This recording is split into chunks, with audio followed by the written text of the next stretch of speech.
Buongiorno, benvenuti a questa edizione del nostro telegiornale. Vediamo insieme i principali titoli. Apertura dedicata alla festa di Sant'Agata, la patrona di Catania tra i suoi fedeli. Stamattina la messa dell'Aurora, poi l'inizio della processione del giro esterno.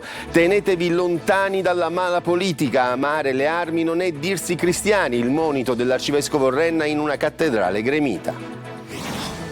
La lunga diretta di Telecolor, Antenna Sicilia e Sicilia Web, iniziata ieri sera con il concerto in Piazza Duomo e i tradizionali fuori pirotecnici, proseguirà per tutta la giornata di oggi fino al 6 febbraio.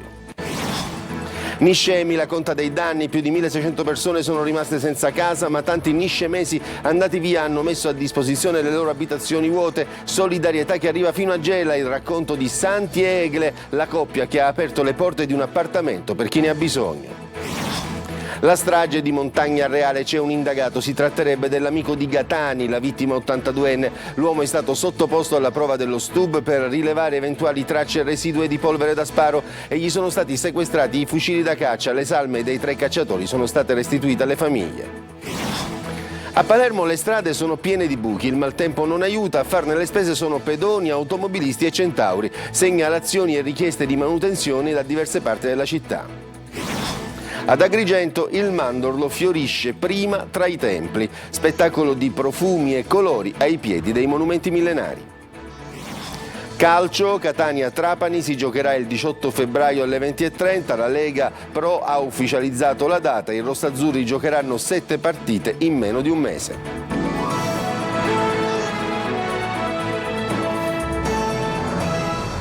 Come sentivate dai titoli, è iniziata la festa per Sant'Agata, la patrona di Catania, in migliaia in piazza, in una cattedrale gremita. Hanno ascoltato anche l'omelia nella messa dell'Aurora, ma ci dice tutto Lorena Dolci da Piazza Duomo.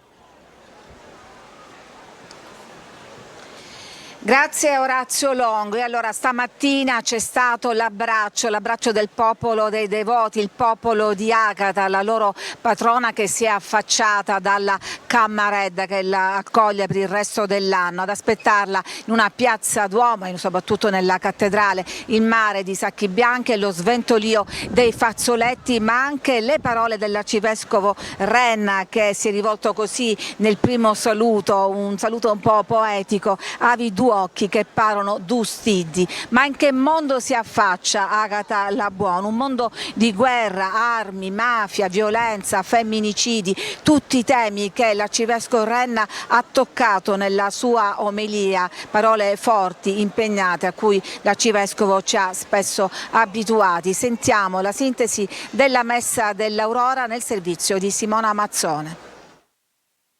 Mentre sorge il sole, noi salutiamo la luce di Cristo che brilla negli occhi di Sant'Agata. Catania finalmente abbraccia la sua Agata. La festa della patrona catanese si apre all'alba con la messa dell'Aurora in cattedrale. Alle 7:30 la trionfale uscita su Piazza Duomo tra applausi, commozione e fazzoletti bianchi sventolati dai fedeli. E lei, la patrona della città, si incammina sul fercolo. I devoti sono le sue gambe. Comincia così il percorso delle antiche mura o giro esterno che durante tutto il giorno toccherà i luoghi del martirio e il cuore di Catania. Nella sua omelia Renna ricorda le vittime di mafia, condanna il femminicidio e rivolgendosi alle donne raccomanda vicinanza ad Agata, donna forte che non si è mai piegata. Agata non è stata certo una canna sbattuta dal vento, piegata a chi voleva farle rinnegare la fede. È stata solida come una colonna. L'arcivescovo condanna tutta la violenza, le armi, la guerra. Non puoi amare le armi e dirti cristiano, non puoi tenerle illecitamente e dirti devoto, perché tu offendi Sant'Agata. Non puoi indossare il sacco e tenere un tirapugni, vai primo a distruggerlo e poi vieni qui da Sant'Agata. Agli imprenditori catanesi raccomanda di condurre le proprie aziende in modo virtuoso, così ai politici chiede responsabilità. E a voi politici della nostra città, non disertate mai gli scranni del Consiglio per cui siete stati eletti. Non sottraetevi al dialogo con la gente, sottraetevi piuttosto dallo stile di chi promette soldi e non progetti, perché i soldi senza progetti non portano a niente. Agata prosegue il suo giro esterno con i momenti clou della processione molto attesi dai fedeli, la salita dei Cappuccini, il passaggio a Sant'Agata alla Vetere e via Plebiscito, fino ai tradizionali fuochi del Fortino, prima di rientrare in cattedrale. A rincarare la dose dopo le parole forti dell'arcivescovo Renna anche il consueto intervento di Barbaro Scionti, parroco della cattedrale, che ha invitato a non usare il nome di Agata come se fosse un brand. È un'edizione speciale comunque questa, un'edizione che cade a 9 secoli dal rientro delle reliquie da Costantinopoli, coincide con il giubileo agatino. Finora possiamo dire che è un'edizione anche bagnata, e da stamattina che apriamo e chiudiamo gli ombrelli c'è stata una pioggerellina non troppo nociva, che però ha causato uno stop, sia pure temporaneo, delle candelore. Pioggia che però ovviamente non ha fermato la marea di devoti, come non ferma la nostra diretta che è andata in onda già da stamattina a partire dalle 5 su Telecolor, Antenna Sicilia e Sicilia Web, ma ancora ieri, quando vi abbiamo proposto l'offerta della cera e la tradizionale processione, e poi la sera lo spettacolo della Sera del Tre con fuochi e musica proprio qui da Piazza Duomo, che ovviamente appariva strapiena di gente. Vediamo allora una sintesi dello spettacolo di ieri sera. Tutti con il naso all'insù ed ancora una volta a bocca aperta per lo stupore, il colore, il calore, il fragore e lo spettacolo dei giochi pirotecnici della cosiddetta Sira Oci, che secondo la tradizione sanciscono l'inizio della festa svegliando Agata dal suo riposo nella Cammaredda. Questa la colonna sonora mentre il cielo di Catania si illuminava. Prima e dopo i fuochi, altre colonne sonore hanno allietato le migliaia di persone assiepate in Piazza Duomo. I protagonisti sono stati loro, i ragazzi del conservatorio, i bambini del coro delle voci bianche e il coro lirico siciliano.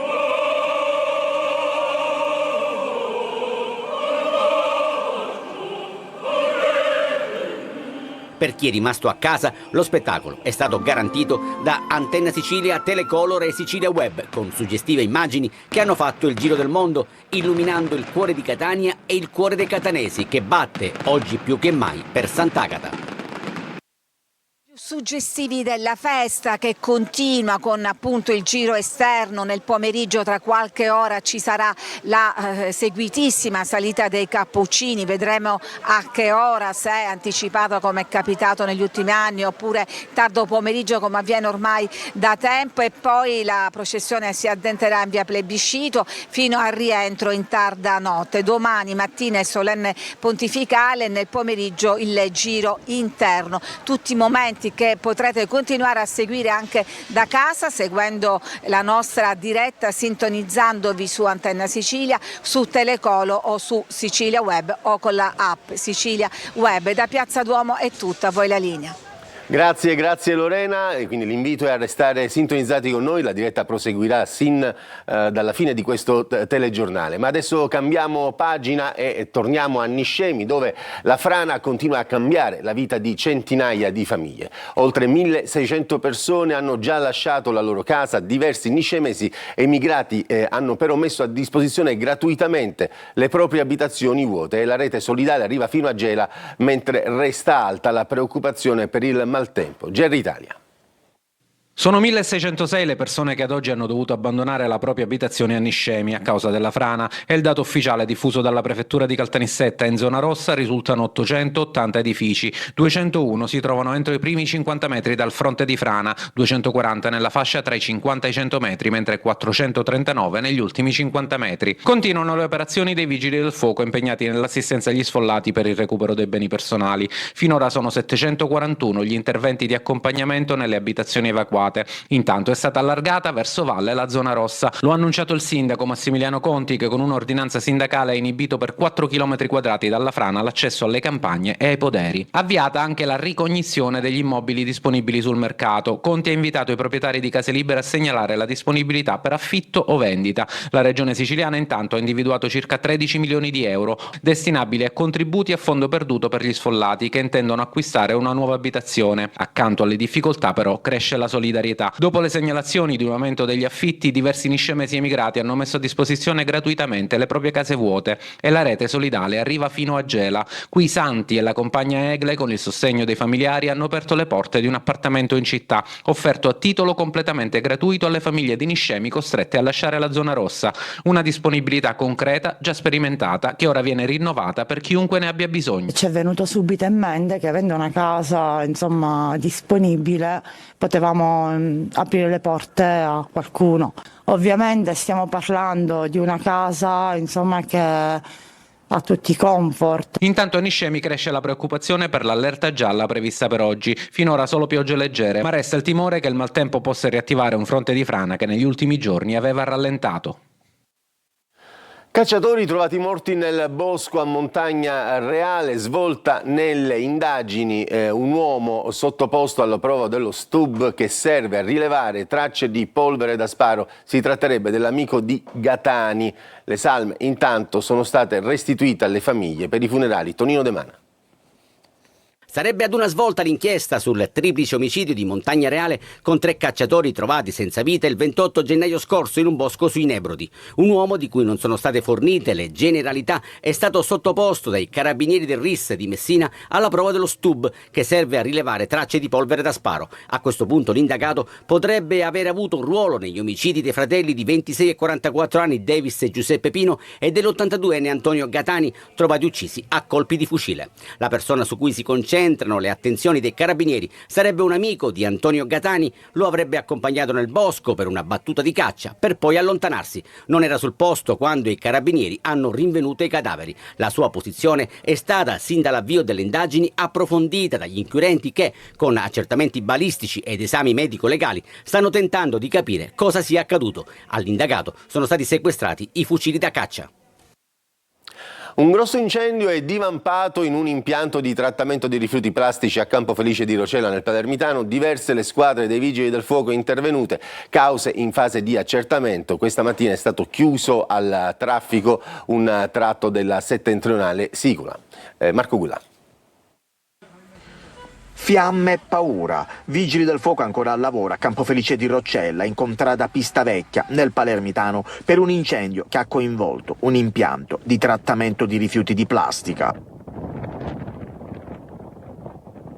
Le fiamme hanno interessato numerose rotoballe di materiale plastico stoccate all'aperto su una superficie di diverse migliaia di metri quadrati. I vigili del fuoco hanno operato per tutta la notte per contenere l'incendio e proteggere le strutture interne dell'impianto. Non ci sono feriti. A supporto delle squadre il comune di Campo Felice di Roccella ha messo a disposizione una botte per il rifornimento idrico. Le cause dell'incendio sono in fase di accertamento. Questa mattina è stato anche chiuso al traffico in entrambe le direzioni un tratto della strada statale 113 settentrionale Sicula nel territorio di Campo Felice di Roccella a causa, come vediamo, della presenza di fumo che riduce la visibilità. E le strade di Palermo sono piene di buche dopo che le ultime piogge si sono abbattute sulla città. Segnalazioni e richieste di manutenzione da diverse parti.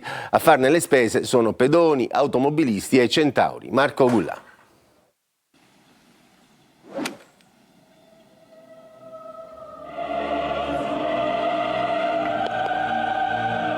Ironicamente potremmo dire che Palermo in questo momento è un immenso campo da golf. Sì, perché il maltempo degli ultimi giorni non ha fatto che appesantire ulteriormente la situazione delle buche nel manto stradale di diversi quartieri.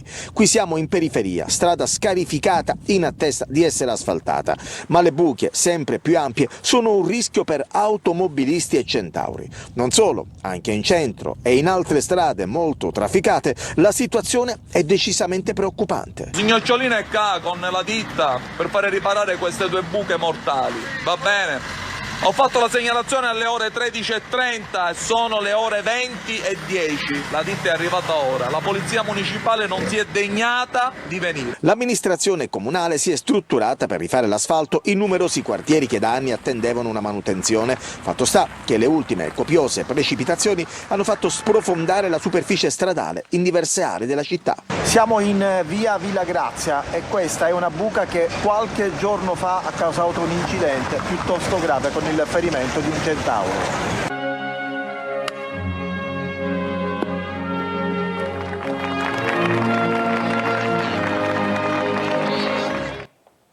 Adesso c'è la pubblicità, poi parleremo di un medico italiano che ha ricevuto riceverà una onorificenza da parte del Presidente della Repubblica, e poi le immagini dello splendido mandorlo fiorito ad Agrigento.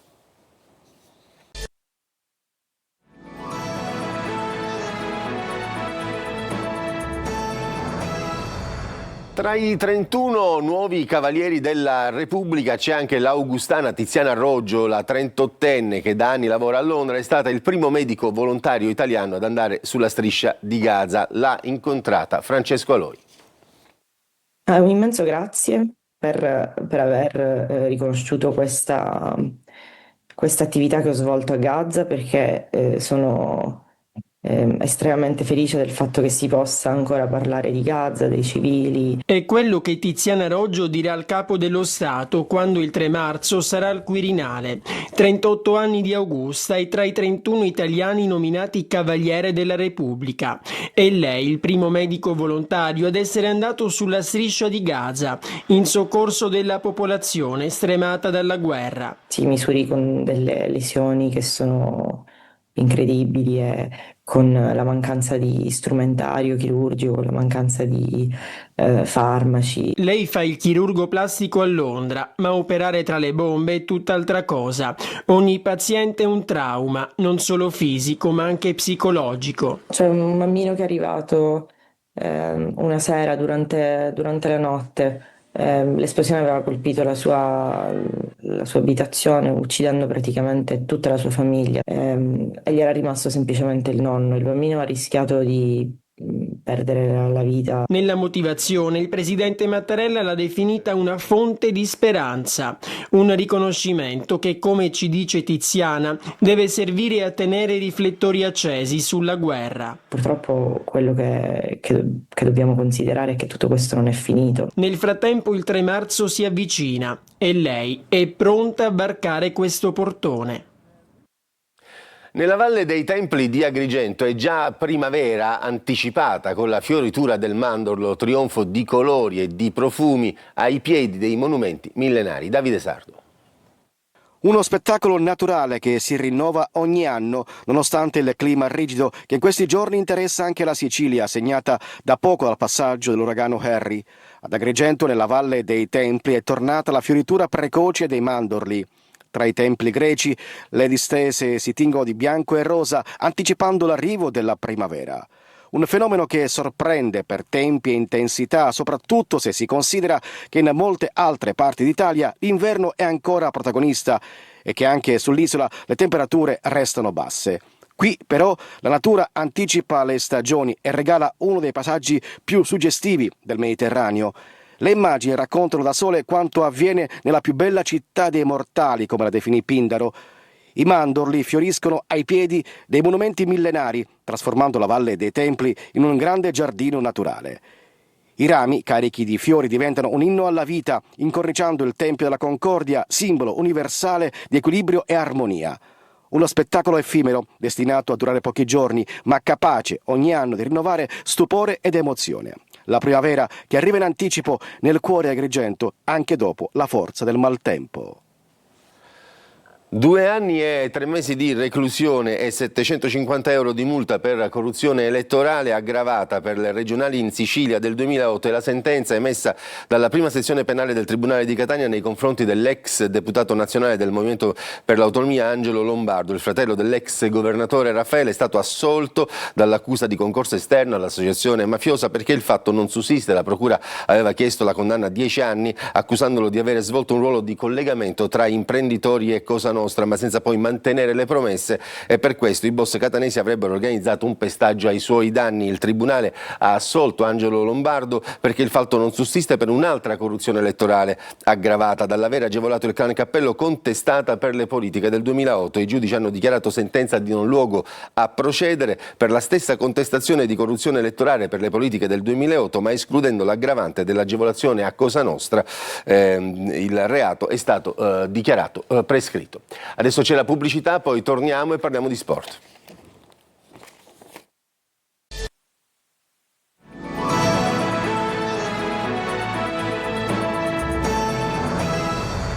Parliamo di calcio, la partita Catania-Trapani si giocherà il 18 febbraio. La Lega Pro ha ufficializzato la data e i rossazzurri così disputeranno 7 partite in meno di un mese. Marco Carli. Adesso c'è la data. Catania-Trapani sarà recuperata mercoledì 18 febbraio alle 20:30, il giorno che era stato ipotizzato come quello giusto prima che succedessero tutti gli ultimi eventi.